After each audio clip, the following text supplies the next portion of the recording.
Nako, breaking news, Madriaga, kapalit ng kalayaan, kakanta lang. Nako, ito po, mga possible na pwedeng maisipin ng mga tao. At ito na nga, sinabi ni Atty. Harold Respicio at Binuking, no, tungkol dito nga sa painting. Sabi niya nila, itong painting na to, coincidence, dalawa na ibigay kay Sara Duterte. Isa ang nagbigay, yung painter ng Davao. Pangalawa, mismo si Madriaga na pinapinta doon sa ikanyang scholar na sinasabi na taga Laguna. No, dalawa yon. Hindi may tatanggi yon. Okay, kasi dalawang picture nakita mo, may hawak si Madriagang painting, may hawak si Sara, may nagregalo din sa kanya na nagtestimony mismo na niregalo niya. So ano yung totoo? Dito natin malalaman na busisita, mabubusi natin. Kung talaga si Madriaga ay sisinungaling. At ito pa, alam nyo ba, ang isang tao kaya umiiyak. Di ba umiyak si Madriaga sa siring? Alam nyo ba kaya umiiyak ang isang tao? Sa palagay nyo, kayo sumagot, doon sa kanya number 46 na statement, nakakaiyak ba? Kayo sumagot. Ikaw ba, pag ikaw ang kakanta ka sa isang tao, ba't iiyak ka? Kumanta ka lang naman ba't iiyak ka? Ha? Mahal mo taong bayan? Kung mahal mo taong bayan, hindi ka gagawa ng kidnapping for ransom. Tama? Kung mahal mo tao, ba't ka iiyak? Alam mo, sagot ni Harold Respicio, ha? Kaya ka umiiyak, maaaring hindi mo gusto yung ginagawa mo. Yan, tandaan nyo. Yung konsensya. Kaya maaring bumaliktad anytime to. Pag ito bumaliktad sa konsensya, kasi ang konsensya hindi po kaya. Tandaan mo yan. Kahit ikaw kapalit milyon-milyon-bilyon na pera, ha? Pag ikaw tinamaan ng konsensya, baka nararamdaman yung konsensya, away asawa lang yan. Yung nangabit ka, nangalonya ka, may two-timer ka, na kapag yung utang na 1,000, di mo binayaran, mababaw na konsensya lang yan. No? Hindi yung konsensya talagang guilt conscience talagang mas malalim doon, hindi nyo pa naranasan. Malamang pag naranasan nila yon, anytime babalitan si Madriaga. Possible. Hindi natin alam. Possible lang. Teorya lang yan. Ito, pakinggan mo ang ganda ng banat dito ni Atty. Harold Respicio at kanyang mga conclusion, mga opinion dito sa painting at about sa mga iba pa. Sinungaling dahil yung painting na sinabi mo na binigay mo kay VP Sara Duterte, na sinabi mong gawa ng iyong scholar mula Laguna, ay gawa pala ng isang artist na mula sa Davao na si Tanya Gaisano Leo. Ito yung kanyang Instagram.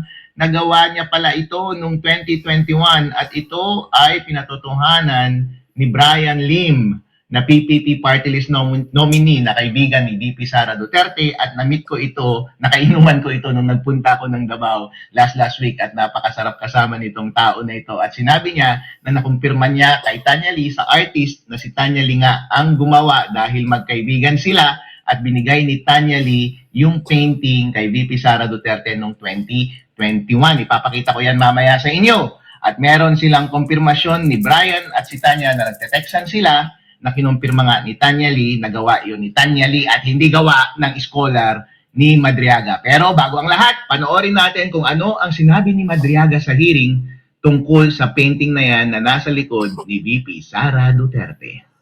Nagregalo po ako sa kanya ng isang painting niya na ginawa po ng isang scholar ko sa Laguna. May mga scholars po ako sa Laguna. May isa po talagang talented fine arts. Pinagawa ko po ng painting na yan. Tapos kinuha po ng Presidential Security Group sa bahay sa Laguna. Ito po yun. Dalawa po yan. Yung isa po nasa bahay ko sa Laguna, yung isa po.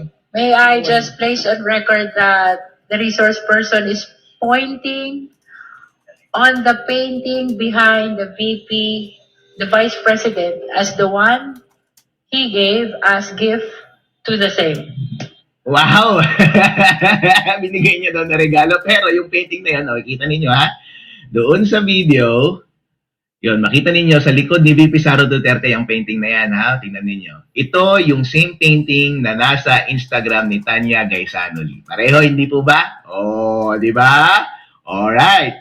At pinost yan ni Tanya Gaisano Lee noong January 2021. Dito kasi, nagka-issue dito, dalawang painting kasi talaga to Di ba, yung isang painting, itong bigay ni Tanya Gaisano Lee, na ito talaga yung nagbigay kay Sara Duterte, pa-birthday yata o para regalo bilang mayor, no?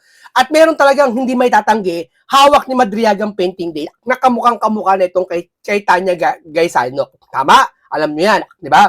Ngayon, ganito yan. Napaka-imposible at napakalaking tanong, paano nagkaroon ng magkaparehas na painting?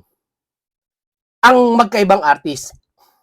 Okay sana kung Mona Lisa, pwede magkaparehas kayo kasi isa naman ang mukha, no? Ba, mukha ni, yung mukha ngayon ng mga nasa crucifix, yung di umano, Jesus daw, pwede, may possible na magkamukha kayo ng drawing. Pero isang drawing na kung saan imahinasyon mo, tapos yung isa nag-drawing din, imahinasyon niya, magkaparehas, napaka-imposible. Maaring ang original nito si Tanya at kinopya lang nila Ramil. At hindi natin alam kung ba't nila kinopya.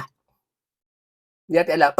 Sabi ni Tanya na binigay niya Ikaw ba naman, may regalo, niregaluhan mo ito, tip, niregaluhan si Sarah ni Tanya, guys, sa ng gantong painting, yan kay VP na, tapos mahal mo si Sarah, ikaw si Madriaga, riregaluhan mo kapares ito? Walang pinagkaiba yun, no? Walang pinagkaiba yun, yung sapatos na orange, nakita mo, niregalo ng isang tao, so niregaluhan mo din siya ng kapatos na orange din, kamukha din, pati magka-brand din. Kalabisa. Di ba? Sino tao magreregalo kaparehas ng regalo ng isa? Kayo sumagot. Di ba? Doon yan sa party, di ba nakakaya? Pag nakita mo nagregalo ng cake na Black Forest, tapos ikaw Black Forest din, nakakaya, di ba? Kasi parehas kayo ng regalo. Hindi ma-appreciate. Kung baga pipili siya sa inyo kung sino i-appreciate. Di ba? Dapat kakaiba, wala kang kaparehas na regalo, di ba? Nakakapagtaka ba't magkaparehas sila? Ano meron? Saan gagamitin, di ba? Malaki tanong yan eh. Sara Duterte noong 2021. At ang kanyang caption pa nga sa kanyang Instagram post noon ay she overcame everything that was meant to destroy her. O, di ba? O, ayos, di ba? Tapos yun nga, pinatotohanan ni Brian Lim na namit ko ito. Ang sarap kasama nito, ang sarap kainuman nito nung 2 weeks ago, nung nagpunta ako ng Davao, na nominee ng PPP party list na si Brian Lim dahil kaibigan niya si Tanya Lee, yung artist. So, tinext niya si Tanya Lee, sa'yo ba yan? At sinabi na Tanya Lee, oo. Dahil marami ring painting sa bahay ni Brian na gawa ni Tanya Lee. Panoorin niyo yung interview ni Brian, Bisaya si Brian. So, pero yun yung sinasabi niya, maintindihan niyo rin to kahit Bisaya ito. I'm sure, no, 100% is kay Tanya gitugikan. Ang first is na-recognize, na-familiarize, na-recognize lang ako. Then, yun siya ako pag-sure, kastorya mo na gusto niya. Naman may conversation. Hindi naman namin maintindihan sila. Kala ko ba maintindihan namin? Unfiltered to. Namin conversation na imuha ba yun na? Ingon siya 100,000%. Siya daw naghatag Diyos. Ganing gipakita sa dilim ang nahimong thread sa conversation nila ni Lee ang sige kumpirma ni ini na iyaha ang maong painting. Nagsugod doon? Is that really yours? Yes, 100,000%.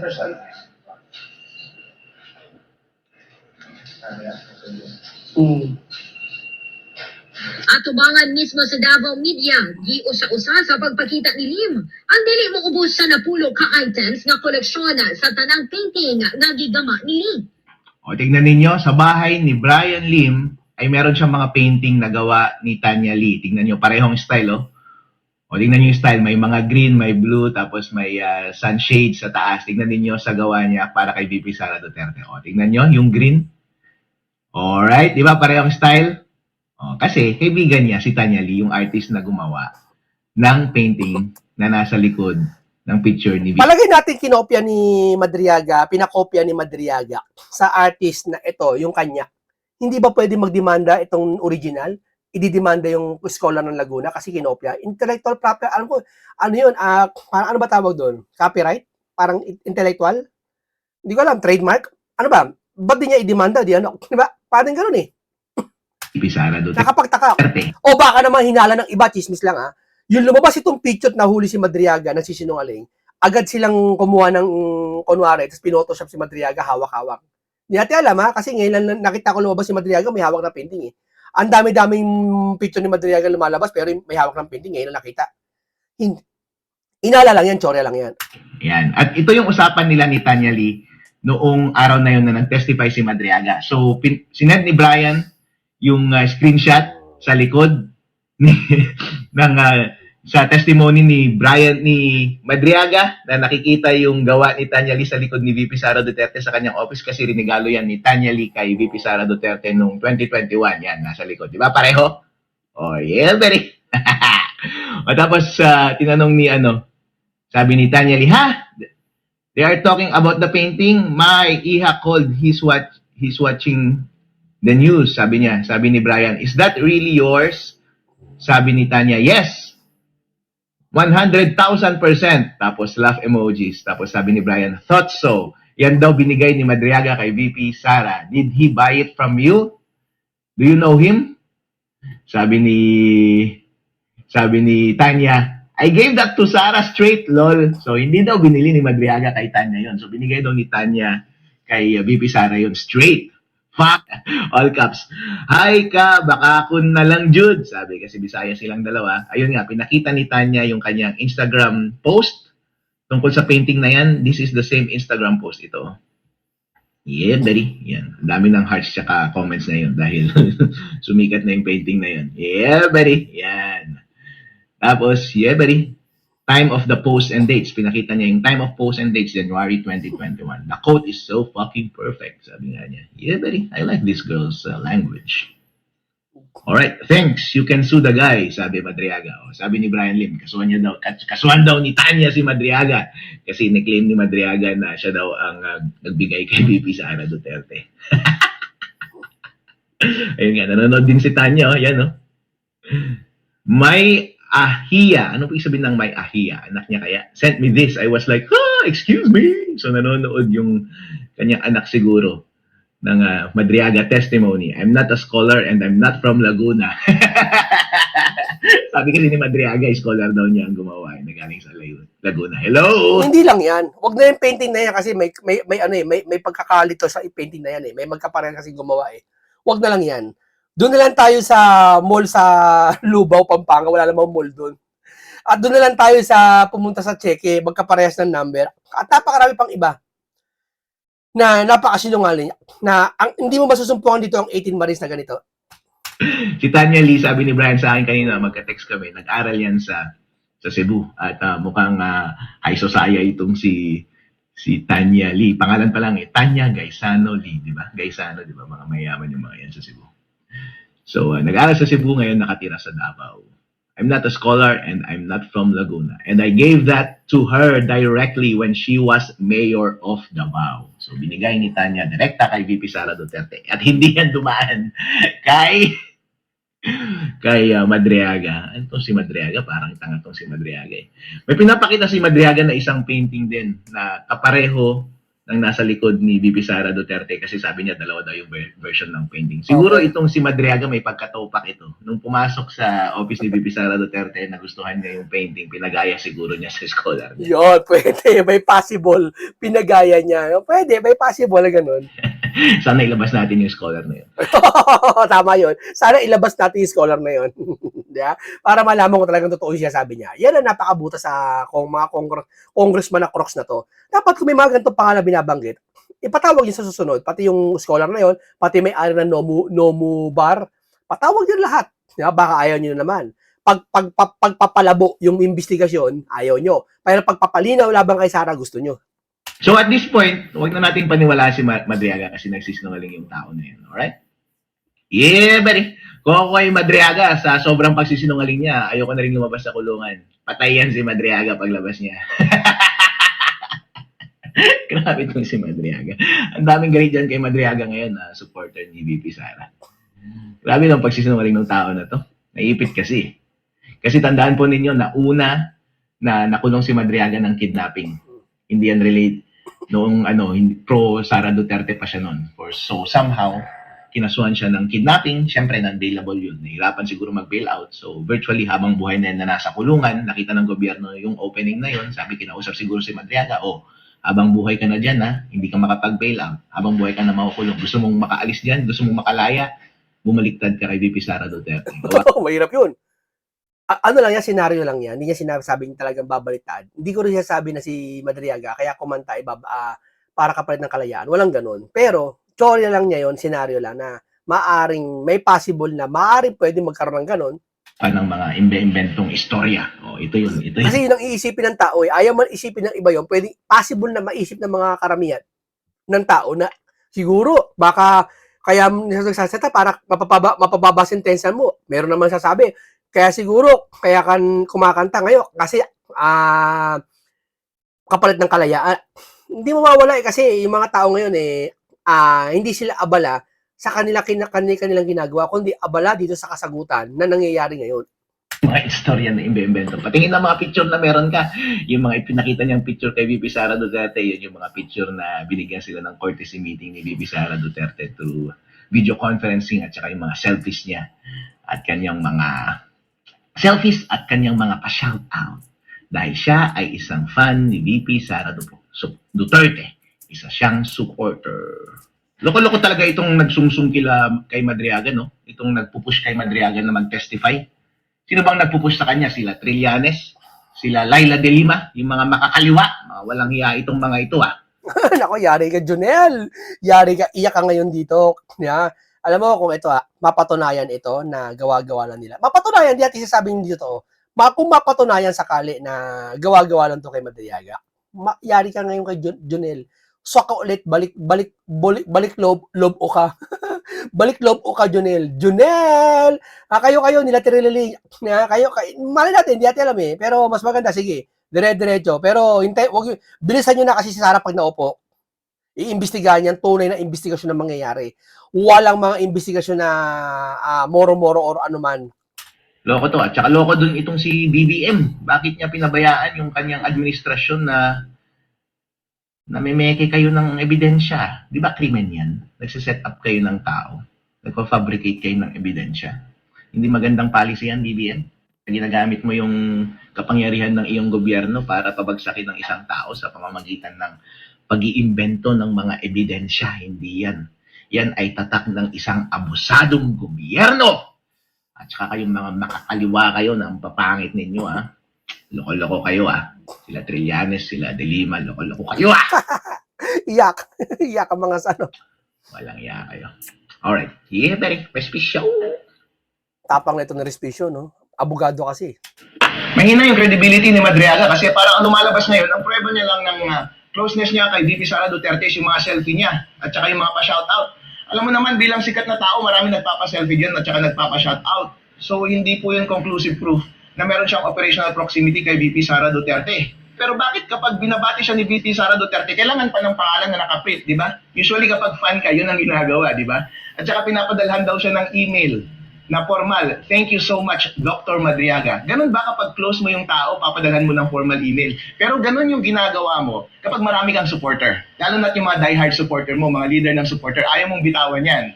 May mga private meetings yan, hindi ba? Pag ikaw supporter ka ni Sara, tatakbong Vice President si Sara, or leader ka ng eleksyon, nangangampanya ka para kay Sara, mahal siyempre ni Sara lahat yan. Alam nga naman sabi ni Sara, di ko kayo mahal. Di binitawan ka ng mga core leader niya sa eleksyon. Di ba? Yung mga tatawag na sila ang bahala ng mga kampanya sa kanila materyales, sila nagsasabit ng tarpaulin, di ba? Sila yung mga yan, sila Madriaga, yung mga team na yan, sila bahala sa mga speaker, sa mga jingle, yeah? Sa lugar na to, kami mga ngasiwa, magpo-program kami diyan, ilalatag namin yung plataforma ni Sara, sila bahala, Dok, no? Yan ang gawain nila Madriaga. So, ibig sabihin ba, hindi mahal ni Sara? Mahal ni Sara yan. Alam nga naman sabihin niya, hindi ko kayo mahal. Hindi tinigilan siya na yan. Mahal ni Sara yan. Kasi, siyempre, ang ganda sa eleksyon. Pagkatapos yan, nakalimutan ni Sara yan. Ito si Ramil, nagsusumiksik, akala niya buong pagkatao ni Sara kanya na, pati mga Duterte, kanya, tagapagmanata ng mga Duterte. Inaalagaan yan, parati mong sinashoutout, parati mong binibigyan ng formal na communication. Pero kung totoo na siya yung ginagamit na bagman, dapat ang mas pinakita niya ay yung mga nasa cellphone na logs, na text, at mga logs ng tawag. Yun dapat. Yung mga pinakita niya lang, yan yung mga nakikita sa Facebook At sabi niya, galing din sa Facebook yun. Yung sinabit niya na supplemental affidavit, parang pinilit nila na gumawa ng negative na istorya, tapos gusto nilang ipilit na yung context ay sakto-sakto. Halimbawa, sabi nila nung tatakbo daw si VP Sara at saka si BBM nung 2021, nung nag-decide sila, 2022, paano na daw nila napabagsakin si BBM ng 2025? Kaya daw nagkagulo ang Pilipinas ngayong 2025 at 2026.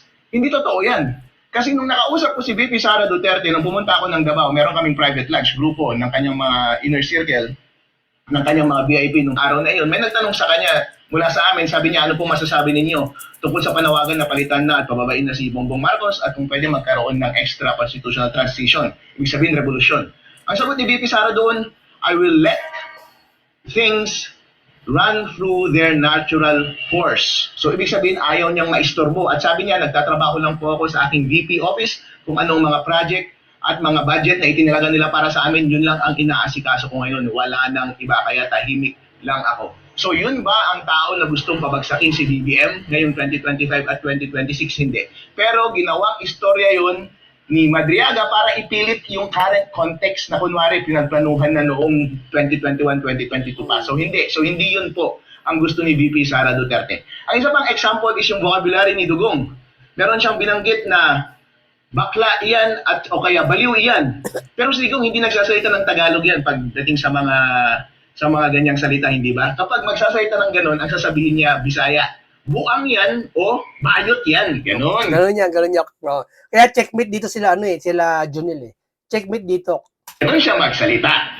At ganoon din po yung sinasabi ni Madriaga nung una daw silang magkakilala ni VP Sara Duterte. Sabi daw ni VP Sara Duterte ay mas gusto niya yung tawag kaysa text. Hindi totoo yan. Dahil kami ni VP Sara Duterte, sa totoo lang, hindi naman kami magkakilala at close. Pero somehow, coincidentally, nung isang araw, yun lang yung first time na nakuha ko yung number niya. At for some reason, gusto ko siyang tawagan. So tinawagan ko siya, at sabi niya sa akin, hindi niya sinagot yung tawag, at tinext niya ako, doon tayo mag-usap sa signal. Dahil nakatap ang number ko. So ibig sabihin, ayaw niya ng tawag. At nag-text lang kami doon sa encrypted app platform. So kung totoo na nag-uusap sila ni VP Sara Duterte at ang referred down ni VP Sara Duterte ay tawag, hindi totoo yan dahil nakatap lahat ng number ng mga high-profile na tao sa Pilipinas, pati number ko nakatap. Hindi totoo na gusto niya makipag-usap sa true call. Parating nag-uusap yan through encrypted apps. Kaya madami po yung hindi makatotohanan na pahayag ni Madriaga. At isa pa po dito, meron bang motibasyon si Madriaga na magsinungaling? Kasi halimbawa, yung umiyak siya. Noong umiyak siya, halata mo, nung umiyak siya, yun yung panahon na binabasa niya, nalab niya si Sara, di ba? Nung umiyak siya, sabi niya, nung binabasa niya yung Facebook post niya, na kapag meron mang tatakbo, hindi ako boboto kapag hindi Sara Duterte ang iboboto ko. Doon siya umiyak. Dahil malalim ang sentimento niya. Grabe, totoo yung sinabi ni Harold Respicio. Totoo yung galing nitong taong ito. May pagka-psychology yung utak nito. Bakit? Hindi iiyak ang isang tao kung babasahin mo yung affidavit na, ba't kayo iiyak?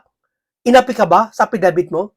Naghayag ka na naman ng katotohanan na. Ibig ko palang sabihin, naghayag ka ng katotohanan, iiyak ka. May ganun bang emosyon?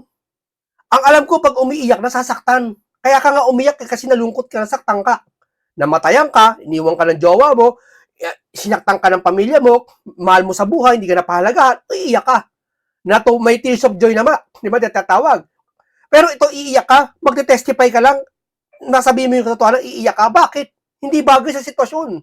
Para mo sinabi na kakakain mo lang sa mall, sasabihin mo gutom ka.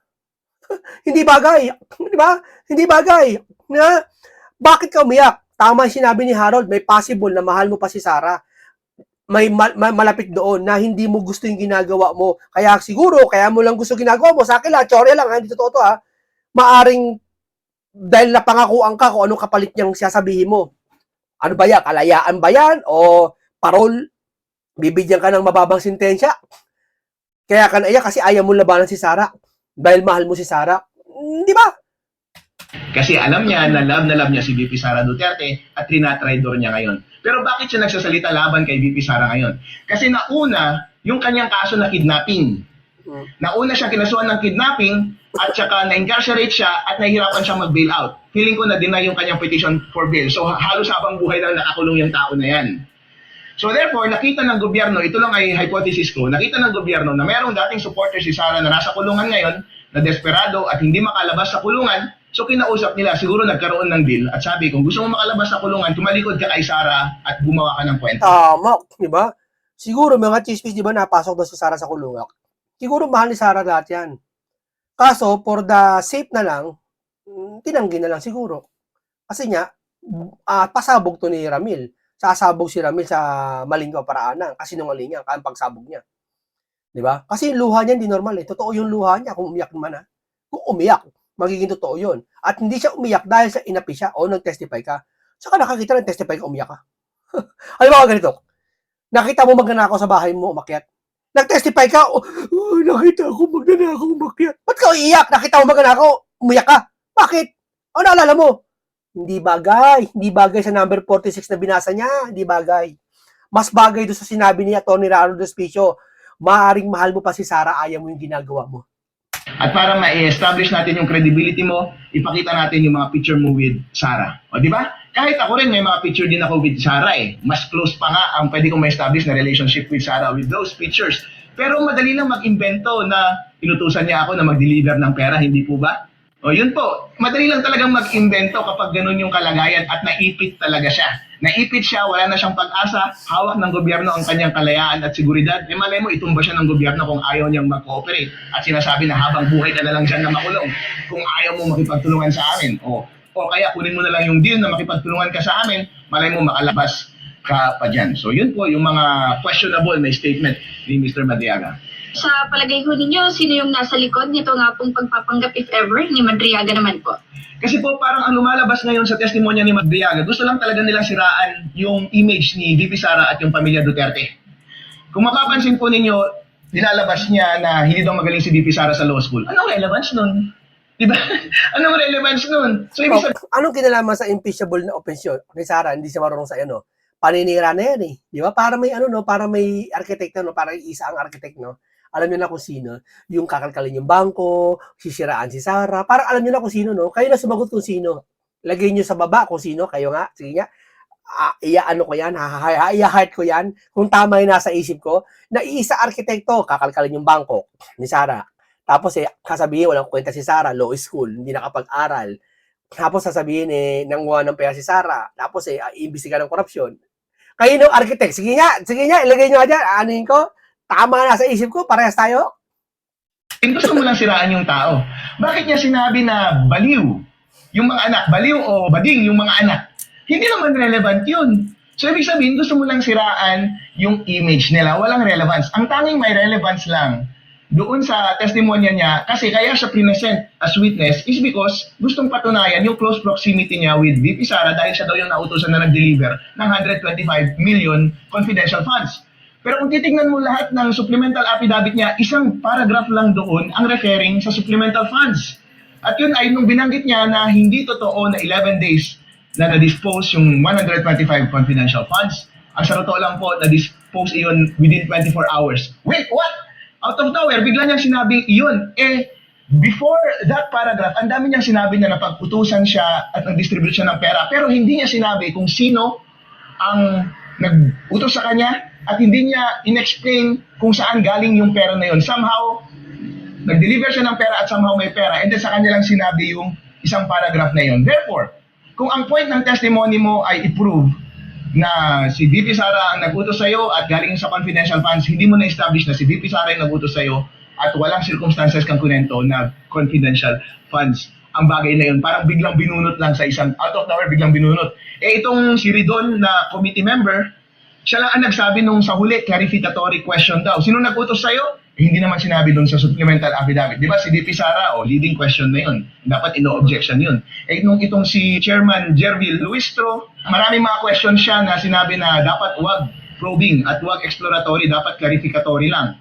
Yung question na yun, exploratory yun probing yun kasi hindi linagay yun doon sa supplemental affidavit pero pinayagan yung question, hindi naman binanggit kung sino ang nag-utos sa kanya. Pinayagan sino naman yun? Si Chubby Guy na tanungin kung sinong nag-utos sa kanya. Pero at any rate, mahina talaga yung testimonya ni Ramil Madriaga. Kaya yung views ko, kapag makikita mo sa opinions ng iba, perspectives ng iba, magkakaiba po. Pero iisang trajectory lamang, iisang vector lamang. At yan ay papunta sa katotohanan. At ang katotohanan ay buo ang kredibilidad ni VP Sara Duterte. At gusto namin siyang maging presidente ng Pilipinas. Yun. Okay, maraming salamat po sa inyo. Napakinggan natin at narinig natin, naunawaan natin kung ano talaga nangyayari sitwasyon ngayon na mas matibay ang 18 Marines kaysa kay Madriaga. Puro kasinungalingan itong Madriaga to no? Baka mahal mo pa talaga si Sara. Tama si Aaron Despisio, baka mahal mo pa si Sara kaya ka naiyak. Ang iyak, tandaan nyo, ang iyak, ipinagkaloob yan sa lahat ng tao. Maski sa hayop, makikita nyo, di ba? Pag pinalo mo, umiiyak. Di ba? Ang luha, pinagkaloob yan sa lahat ng nilalang. Na ang luha, hindi yan kayang dayain kung depende sa makakakita at makakaramdam.